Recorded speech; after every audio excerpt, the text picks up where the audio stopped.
remember a time I didn't show interest in art. I mean, I just always did it. It was always around. I just always remember it being there. I don't think there was ever any question in my mind that that was the path. I sort of joke about it sometimes and say I was only really good at one thing, so I didn't have to make a lot of choices. People hate this misconception that artists are lazy, that we're stupid, and we chose to do art because we're not good at anything else. Sadly, I think it depends like in what direction you're taking your art or like your creativity. You know, it's like if you happen to be a painter that like really made it and you're like in famous galleries in New York and everything, then you probably have a lot of respect. But it's not about the respect you get from others, it's the respect you get from yourself. And waking up every day and just being happy. And when the sun goes down, I just go. And I go into this like coma, she says, and I just watch the sun go down. And I can't carry on a conversation. I'm just in awe of the beauty that I see. I get the beauty of the sunset and I understand it. It's a gift. I think art is valued. Some places recognize it very well, but some people obviously probably don't think it's as important as academics, although you have to have creative thinkers no matter what they're doing in the world, even if they are engineers and scientists and professors of whatever they teach. They have to be able to think outside the box.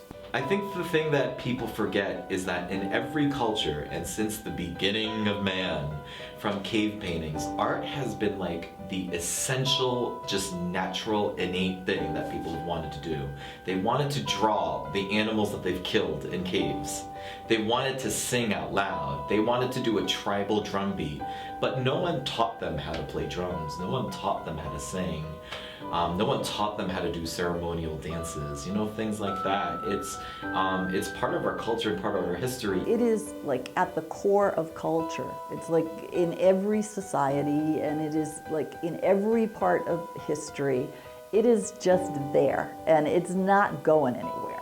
It is something that challenges us as people in ways that is really important. It challenges us to think. Challenges us to, you know, plug into these emotional and spiritual sides of ourselves. It challenges us to be our best. I think that that value is always going to be there because of what it is. You know, just how much we use like our iPhones and iPads and computers and all that. It's all developed by creative minds, you know, and that's just one example.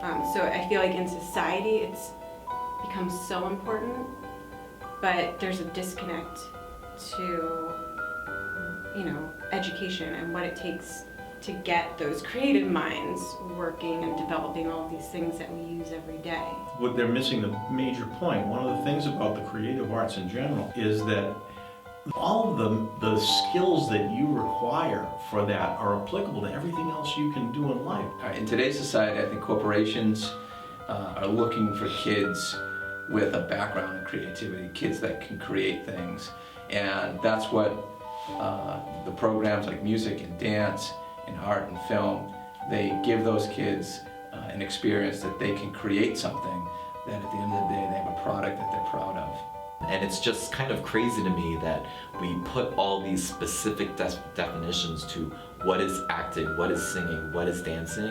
And I think that's why the arts aren't respected now, because it's under the assumption that unless one person or a group of people say you're really talented or you're really good, then you're not categorized as an artist unless you get validation. And I think that's where we make the mistake in the arts. The discipline of learning music is such a math-based, spatial-based function. Breathing life into that is purely analog and human. It's not something that anybody can, you can't quantify that. That is not objective in any way, shape, or form. It's completely subjective. It's heat of the moment. It's individual. It's always pure inspiration to various and lesser degrees. We're affecting other human beings. If that's not a vote for, maybe it's a good idea for human beings to pursue musical activity, I'm not sure what would be.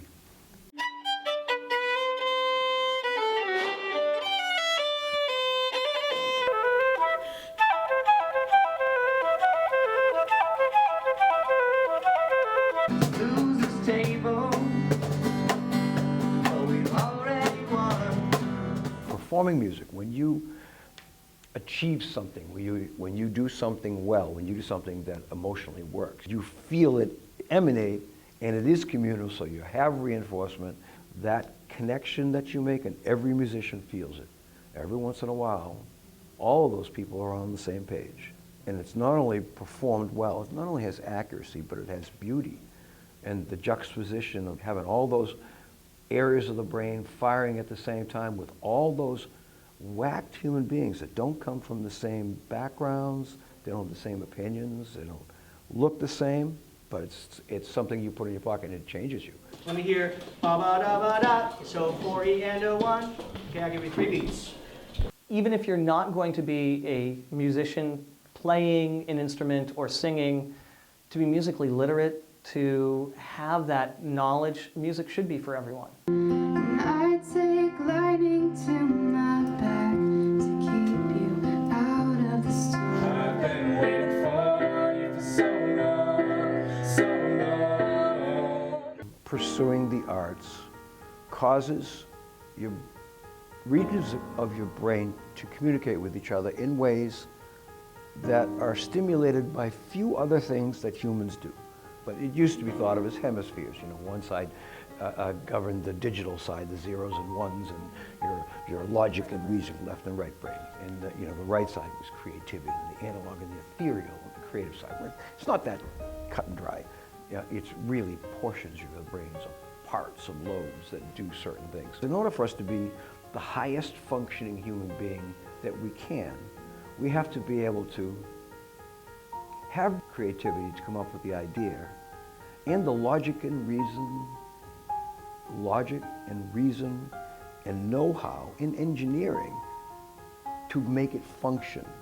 So that's using all of humans' capabilities. New ideas, new software, advancements in technology, all that came from somewhere, and it didn't come from just repeating the same things over and over again. It came from innovation.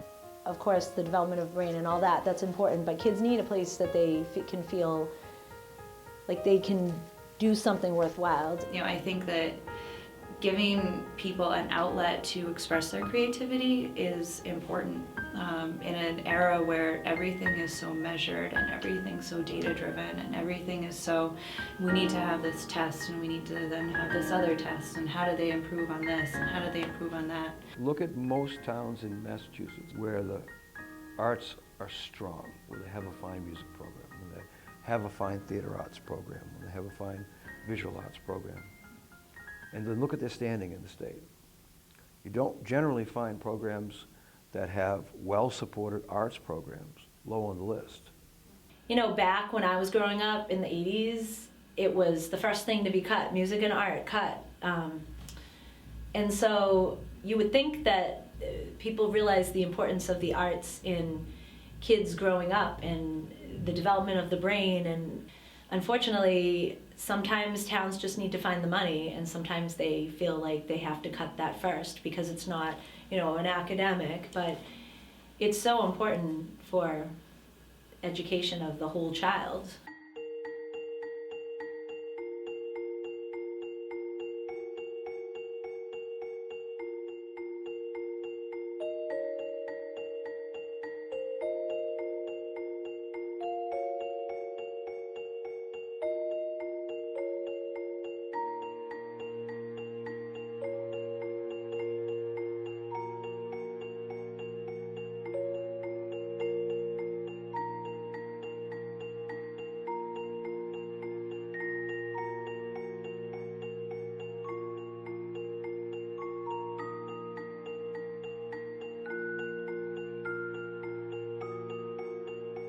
Unfortunately, right now is uniquely horrifying, in my opinion.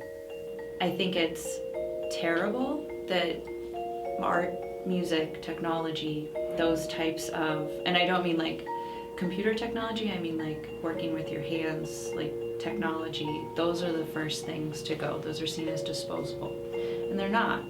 That's what creates a culture, that's what creates like who we are as a people. All studies in education say the earlier somebody adopts a language. Music is a language. It's a form of communication, always has been, always will be. The later that starts, the degree of success is diminished by factored amounts. Not you're 1 year behind. It doesn't work that way. Each year, later in life, somebody begins, the chance of them achieving some sort of success, high level of achievement in that area of the arts becomes diminished by factored amounts. That's a scary trend. When I started 20 years ago, different states, different school system, it was a once-a-week music class, classroom to classroom, up and down. I was considered the break for the teacher, for the classroom teacher. My subject wasn't considered important. I was told by that school system that the only reason I had a job is to give a real teacher their time off. And that if a principal wanted to hire a math specialist for a 30-minute class, I'd be out of a job. So that's how I started. 90% of what a lot of music teachers are experiencing is that there's no longer respect in the scheduling process for the arts, which becomes a self-fulfilling prophecy. You schedule it poorly, the program has more difficulty producing a quality musical experience for the students, then it justifies, well, we don't need this because it's not that good anyway. But when you have a culture of kids growing up with that, they become the adults who, even if they're not saying it verbally, it's how they grew up. So their minds are already, for the majority, it's just extra. Oh, it's just extra. It was extra for me, it's going to be extra for you. So it's a self-perpetuating, horrible cycle that's hard to break. I think our education system right now is a little bit upside down. We've taken out even a math teacher's ability to approach subjects creatively. They're losing the inspiration. So, Lordy, unless educationally we kind of rethink the path we're on, then we're in trouble. I've always felt very strongly that words just aren't enough. And I think that there are things that you can express through movement that words will never be able to. Buy it, use it, break it, fix it, trash it, change it, mail, upgrade it, charge it, point it, zoom it, press it, snap it, work it, quick erase it, write it, cut it, paste it, save it, load it, trick it, quick rewrite it, plug it, play it, burn it, rip it, drag and drop it, zip, unzip it. 11, 12, 13, 14, 15, 16, 1, 2, 3, 4, 5, 6, 7, 8, 9, 10. Just standing at the bar alone, before you even move your arms and legs, you're standing in the first position, your stomach is sucked in, your tailbone is tucked under you, so your spine is perfectly straight, you are pulled up all the way from the tip of your head, you're squeezing your legs, you're squeezing your toes, everything has to be perfectly aligned. You have to tense your shoulders but relax them at the same time. There's a million things to think about just when you're standing there.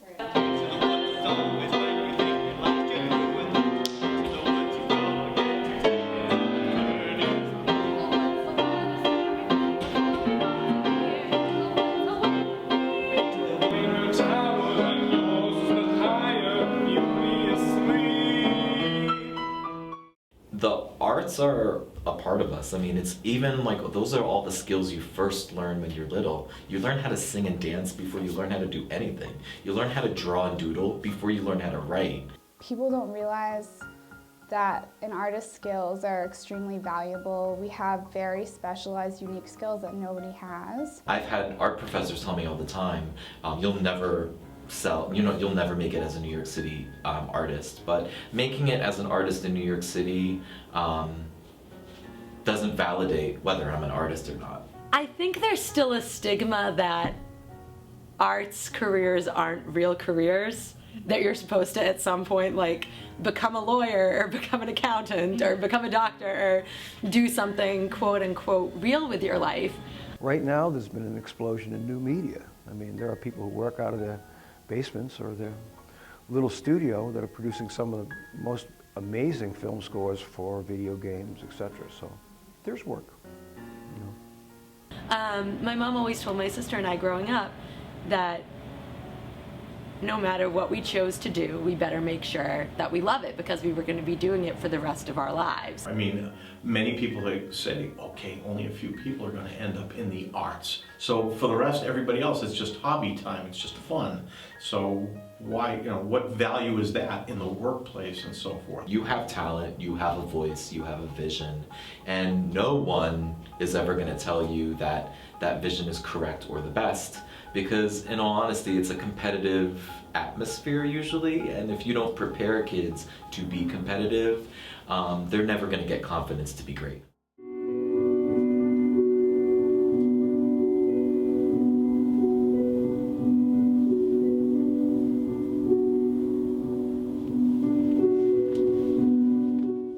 I have a paper in my office that's 100 different careers in art that you can have, and that's just 100.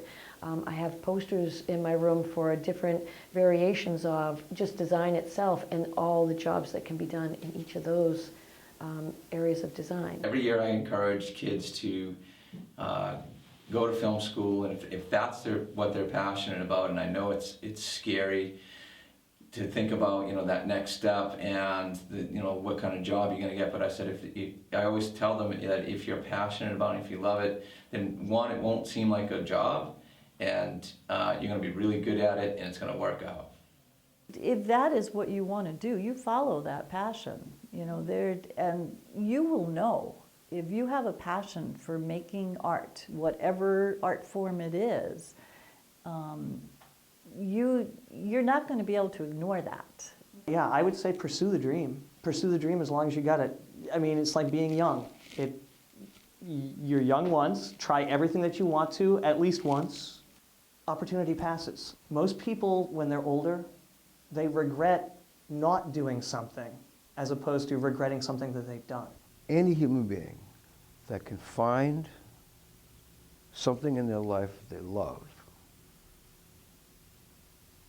and there's a possibility of actually doing that for a living, I think you'd have to be certifiably insane not to pursue it.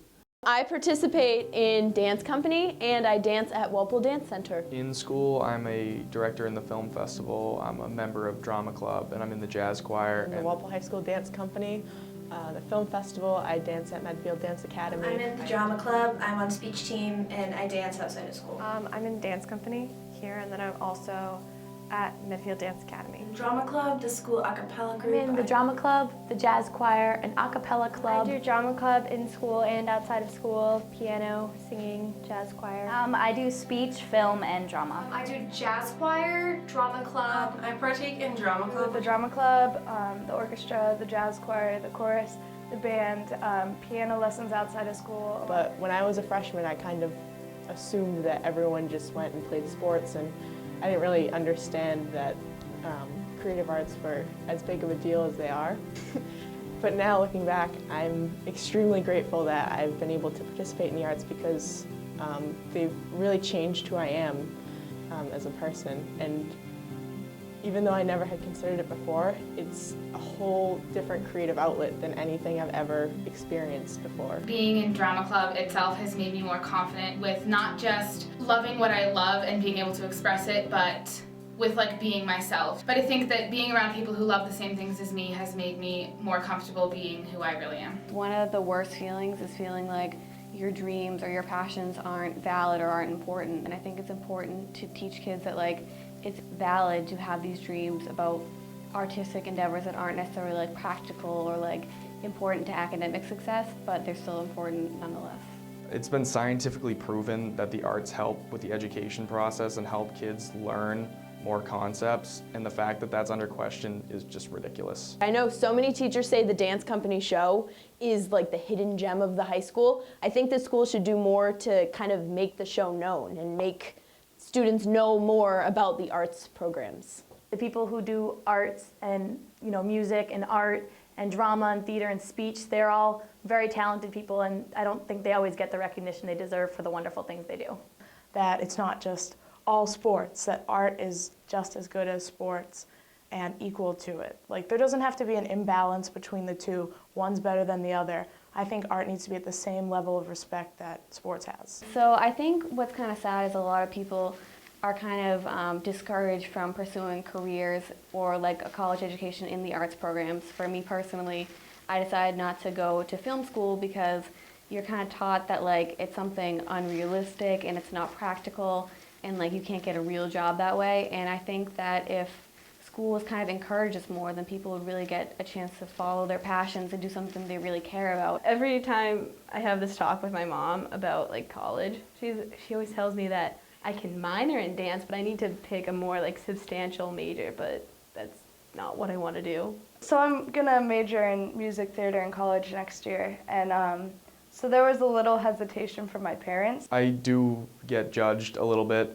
when someone asks what I'm gonna do, what I'm gonna major in, and I say digital cinema or film. They're like, oh, they like immediately say, are you gonna double major in something else? And then they like just judge you because you're not smart enough to go into real stuff. I think there's definitely this feeling of like you have to go into school for something that you will make money in, but going in for theater, I think for me, like it's definitely something that I really want to go in for, and I think that the whole idea of going in for something you love and something that you are committed to and dedicated to is kind of lost. Everyone needs that outlet, that like safety net almost, that's like, this is who I am, let me be who I am, please.